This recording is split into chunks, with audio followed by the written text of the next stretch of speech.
My stepson stood in the middle of my living room, in the house my parents spent 20 years saving for, and told me to hand over the keys. He said it like he was asking me to pass the salt. Calm. Confident. Like it was already decided.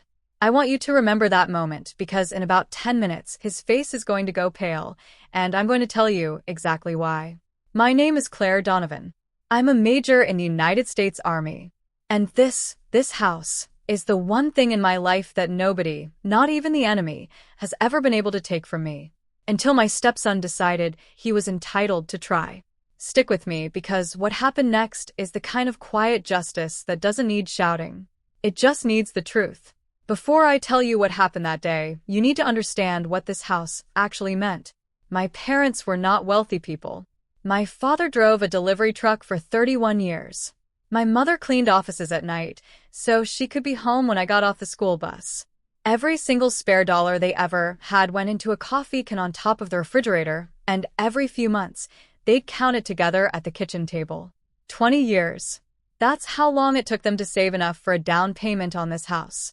20 years of packed lunches instead of restaurants, of driving the same car until the engine gave out, of saying no to almost everything so that one day, they could say yes to this. When my father finally signed the papers, he cried. My mother framed the deed and hung it in the hallway like a piece of art. They gave that house to me the year I finished officer candidate school. My father shook my hand, he never hugged, that wasn't him, and said, "This is yours now. Nobody can ever put you out on the street again." He passed 2 years later. My mother followed not long after. So when I say this house means everything to me, I don't mean it the way people mean it when they talk about property value. I mean it's the last physical piece of my parents left in this world. That's the house my stepson walked into and started measuring for his family's furniture. I married my husband, Richard, 4 years ago. Good man. Steady, kind, the kind of person who remembers your coffee order after one conversation. He came with one complication: his son from his first marriage, Tyler, 32 years old, and Tyler's wife, Brooke.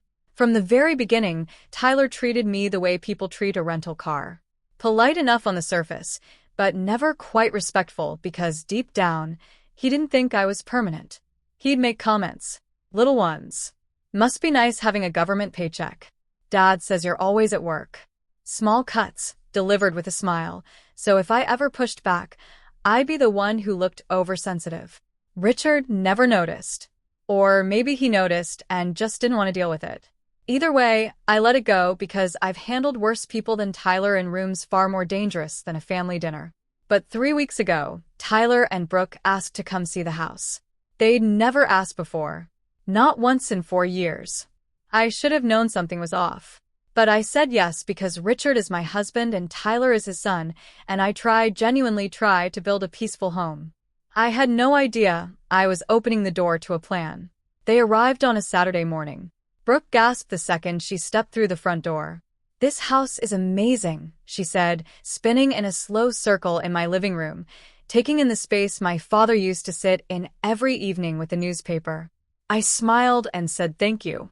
I even gave them a small tour, showed them my mother's old sewing room, told them a story about my father repainting the porch 3 summers in a row because he could never get the color exactly right.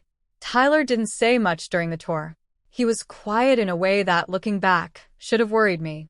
He wasn't listening to the stories. He was calculating something. Then, standing in the hallway right underneath the framed deed my mother had hung there decades ago, Tyler said the words that changed the entire afternoon. "This room here," he said, pointing into what used to be my father's study. "That'll work great as a nursery. Brooke's due in October." I froze for a second, genuinely happy, thinking he was just imagining a hypothetical for someday. Then he kept going. "And honestly," he said, "with Dad getting older, it makes sense for us to just move in. You're gone half the year on deployments anyway. House like this shouldn't sit half empty." "Move in?" I asked him carefully if he was joking. He wasn't. Tyler laid it out like he'd rehearsed it. And honestly, I think he had. He said the house was basically going to be his one day anyway, since he's Richard's only child, and it made more sense to settle it now, instead of waiting. He said Brooke was pregnant, and they were paying too much in rent, and family should help family. Then he said the sentence that told me everything I needed to know about how far he was willing to go. So we're just going to need the keys. We can figure out the paperwork later. Paperwork. Later. He wasn't asking me. He was informing me. As if my 20 years of watching my parents sacrifice for this house, as if my father's handshake, as if my mother's framed deed on that very wall behind him, counted for nothing next to his convenience. Brooke stood beside him nodding, rubbing her stomach like the pregnancy itself was the winning argument. I could have gotten angry right there. I could have raised my voice, told him exactly what I thought of a grown man trying to walk into someone else's home and claim it like a prize. Believe me, every instinct in my training told me to hold my ground loudly. But I've learned something in 15 years of military service. The people who yell first usually have the weakest position. The people who stay calm are the ones holding the real power. So instead, I smiled. 1 sentence. I let the silence sit for a moment. Tyler shifted his weight, clearly expecting me to argue, to cry, to fold the way he assumed a stepmother would fold. Then I said 1 sentence. Tyler, this house has been in a legal trust under my name alone since before I even met your father, and I have the original 1990s deed, the trust paperwork, and a lawyer who already has a copy of this exact conversation, because I recorded it the moment you said the word keys. I let that sit too. His face changed almost instantly. The confidence drained out of it like someone had pulled a plug. Brooke stopped rubbing her stomach and looked at him, waiting for him to say something, anything, to fix what he'd just done. He didn't have anything. See, what Tyler didn't know, what he never bothered to ask, is that before I ever became an officer, I spent 2 years as a legal specialist. I know exactly what a demand like his sounds like on record, and I know exactly what it takes to protect a property from someone trying to pressure their way into it. The moment I felt something was off about this visit, I turned on the recorder in my phone sitting right there on the side table, in plain sight the whole time. Every word. His plan to just move in. His comment about paperwork later. All of it saved. Richard came home that evening to a very different Tyler than the one who left that morning. I didn't ambush my husband. I sat him down calmly and played him the recording. Not to punish him for his son's behavior, but because he deserved the truth, and because I wasn't going to be the villain in a story Tyler would surely tell differently later. Richard listened to the whole thing without saying a word. When it ended, he looked at me and said, "I'm sorry. I had no idea he'd go this far." He called Tyler that night. I don't know everything that was said, but I know Richard's voice got louder than I'd ever heard it, and I know the word respect came up more than once. A week later, Tyler called me. Not to apologize, not really. People like Tyler rarely do that fully. But he asked quietly if the recording was going anywhere, if I was going to make things difficult for him. I told him the truth. I said I had no interest in destroying his life or turning his father against him. I only wanted one thing understood permanently. This house is mine, not the family's, not his someday. Mine and my parents for as long as I choose. He agreed. What choice did he have?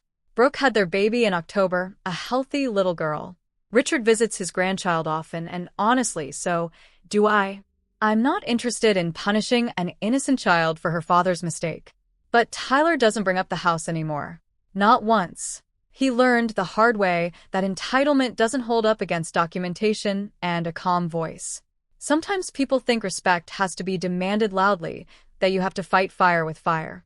I disagree. The strongest thing I ever did in that hallway wasn't raising my voice. It was staying completely calm while a man tried to take away the one thing my parents built with 20 years of their lives, and simply telling the truth. If someone in your life has ever tried to walk into something you built, something you earned, something that was given to you in love, and treated it like it was already theirs, you understand exactly how I felt standing in that hallway. You don't always have to fight loud. Sometimes, one calm sentence, backed by the truth, is the only weapon you need. If this story meant something to you, let me know in the comments with the word protected.